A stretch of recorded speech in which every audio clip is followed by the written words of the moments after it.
Hello friends, welcome back to my channel. ఈ వీడియోలో మనం టెన్సెస్ గురించి తెలుసుకుందాం. అసలు టెన్స్ అంటే ఏంటి, దాన్ని ఎప్పుడు ఎక్కడ ఎలా ఉపయోగిస్తారో మీకు తెలియాలి అన్నా, అలాగే ఏ టెన్స్లో ఏ సెంటెన్స్ ఎలా రాయాలి అనేది మీరు తెలుసుకోవాలి అన్నా ఈ వీడియో లాస్ట్ వరకు చూడండి. టెన్సెస్ గురించి మీకు ఫుల్ క్లారిటీ వస్తుంది. టెన్సెస్ అంటే కాలాలు. డెఫినేషన్ చూడండి. Tense means time. It is a form of a verb which tells the time of an action or an event. ఏదైనా సరే ఒక పని ఎప్పుడు జరుగుతుందో మనకు తెలియజేసేదాన్ని కాలం అంటారు. అంటే ప్రజెంట్లో జరుగుతుందా లేదా ఫ్యూచర్లో జరగబోతుందా, ఆల్రెడీ పాస్ట్లో జరిగిపోయిందా అని మనకు తెలియజేసేదాన్ని టెన్స్ అని అంటారు. ఇప్పుడు మనం టెన్స్లు ఎన్ని రకాలు, అవేంటో అనేది తెలుసుకుందాం. There are mainly 3 tenses in English. ఇంగ్లీష్లో మొత్తం 3 రకాల టెన్స్లు ఉన్నాయి. నెంబర్ 1 ప్రజెంట్ టెన్స్, వర్తమాన కాలం. అంటే ఏదైతే ఒక పని ఇప్పుడు జరుగుతూ ఉందో దాన్ని ప్రజెంట్ టెన్స్ అంటారు. పాస్ట్ టెన్స్, భూతకాలం. అంటే ఏదైతే ఒక పని ఆల్రెడీ గతంలో జరిగిపోయిందో దాన్ని పాస్ట్ టెన్స్ అని అంటారు. ఫ్యూచర్ టెన్స్, భవిష్యత్తు కాలం. ఏదైతే ఒక పని ఫ్యూచర్లో జరగబోతుందో దాన్ని ఫ్యూచర్ టెన్స్ అని అంటారు. ఈ 3 టెన్సెస్ని 4 టైప్స్గా డివైడ్ చేశారు. అవి మనం నెక్స్ట్ స్టెప్ బై స్టెప్ తెలుసుకుందాము. ప్రజెంట్ టెన్స్, వర్తమాన కాలం. ప్రజెంట్ టెన్స్ని 4 టైప్స్గా డివైడ్ చేశారు. Simple present tense, present continuous tense, present perfect tense, present perfect continuous tense. Simple present tense ఒకసారి డెఫినేషన్ చూడండి.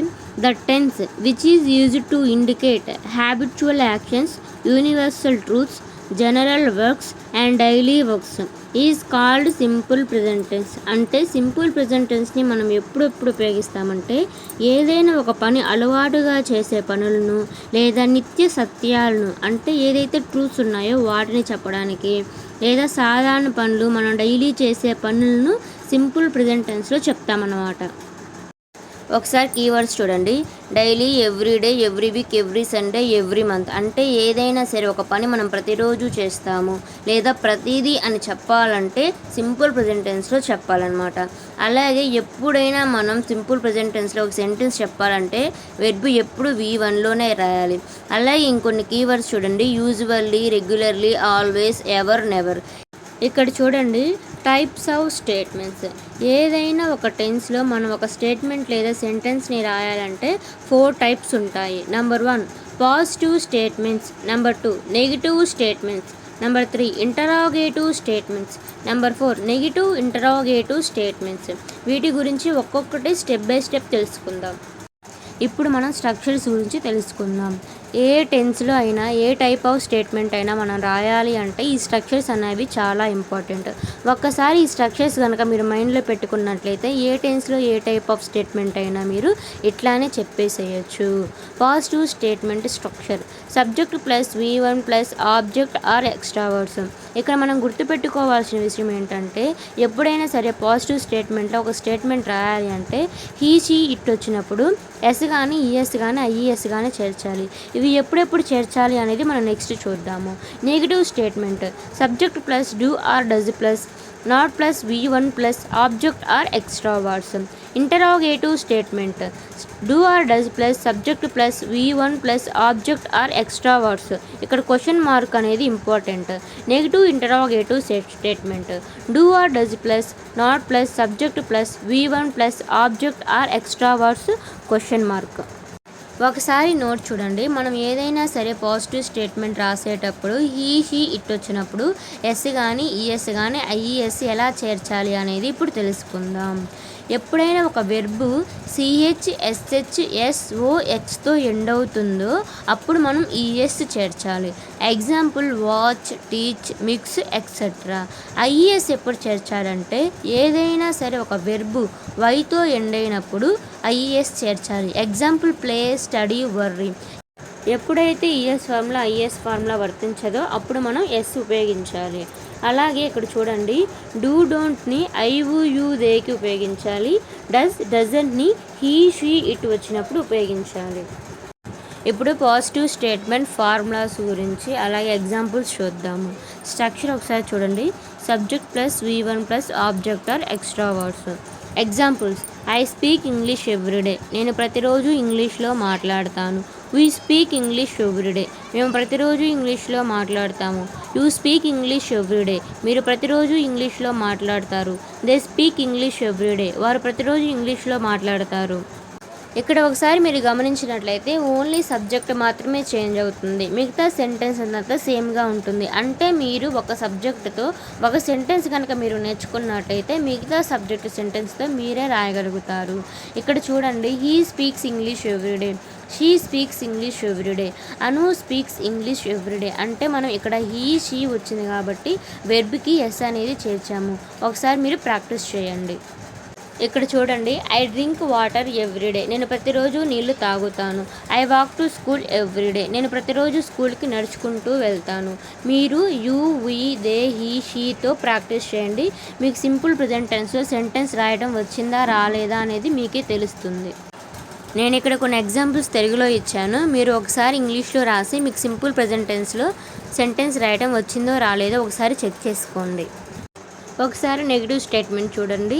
Structure subject plus do or does plus not plus V1 plus object or extra words. ఇక్కడ ఒకసారి చూడండి examples. I don't comment others. నేను ఇతరులను విమర్శించను. I don't tell lies. నేను అబద్ధాలు చెప్పను. They don't eat non veg. వారు మాంసాహారం తినరు. She doesn't play games.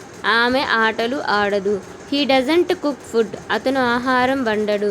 She doesn't sing songs. ఆమె పాటలు పాడదు. ఎప్పుడైనా సరే ఒక పని మనం చేయను అని చెప్పడానికి మనం నెగిటివ్ స్టేట్మెంట్ స్ట్రక్చర్ని ఉపయోగిస్తాము. ఒక పని మనం చేయము అని చెప్పడాన్ని నెగిటివ్ స్టేట్మెంట్లో చెప్తామన్నమాట. ఇక్కడ ఒకసారి చూడండి, ఐ డోంట్ హర్ట్ అదర్స్. నేను ఇతరులను బాధ పెట్టను. I don't go to school. నేను స్కూల్కి వెళ్ళను. ఇక్కడ మీరు యూ, వీ, దే, హీ, షీతో ప్రాక్టీస్ చేయండి. ఒక సెంటెన్స్ మీకు ఎలా రాయాలి అనేది మీకు తెలుస్తుంది. అలాగే మనం గుర్తుపెట్టుకోవాల్సిన ముఖ్యమైన విషయం ఏమిటంటే, ఏదైనా ఒక స్టేట్మెంట్ లేదా ఏదైనా ఒక పని మనం ప్రతిరోజు చేయము అని చెప్తామో అప్పుడు మనం సింపుల్ ప్రెజెంట్ టెన్స్ నెగిటివ్ ఫామ్లో స్టేట్మెంట్ అనేది రాస్తామన్నమాట. ఇక్కడ కొన్ని ఎగ్జాంపుల్స్ నేను తెలుగులో ఇచ్చాను. ఒకసారి మీరు ఇంగ్లీష్లో ట్రై చేసి చూడండి. మీరు కనుక ఇంగ్లీష్లో రాసినట్లయితే మీకు సెంటెన్స్ రాయటం వచ్చినట్టే. లేకపోతే ఒకసారి మళ్ళీ ప్రాక్టీస్ చేసి మళ్ళీ ట్రై చేయండి. అప్పుడు మీరే ఇంగ్లీష్లో మీరు ఒక సెంటెన్స్ రాయడం వచ్చిందా లేదా అనేది మీరే తెలుసుకోగలుగుతారు. ఇప్పుడు మనం ఇంటరాగేటివ్ స్టేట్మెంట్స్ గురించి తెలుసుకుందాం. ఎప్పుడైనా సరే మనం ఒక క్వశ్చన్ చేయడానికి ఇంటరాగేటివ్ స్టేట్మెంట్ యొక్క స్ట్రక్చర్ని ఉపయోగిస్తాము. ఒకసారి స్ట్రక్చర్ చూడండి. Do or does plus subject plus V1 plus object or extra words question mark. మనం క్వశ్చన్ చేస్తున్నాం కాబట్టి క్వశ్చన్ మార్క్ అనేది కంపల్సరీ. ఒకసారి ఎగ్జాంపుల్స్ చూడండి. Do I watch TV daily. నేను ప్రతిరోజు టీవీ చూస్తానా. Do you watch TV. నీవు టీవీ చూస్తావా. Do we watch TV. మీరు టీవీ చూస్తారా. Do they watch TV.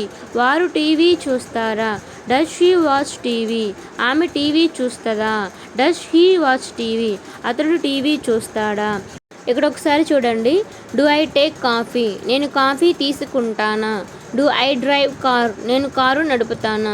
మీరు ఇవే సెంటెన్స్ని you, we, they, she, he తోటి ప్రాక్టీస్ చేయండి. మీరు ఈజీగా ఇంగ్లీష్లో స్టేట్మెంట్ రాయడం నేర్చుకోగలుగుతారు.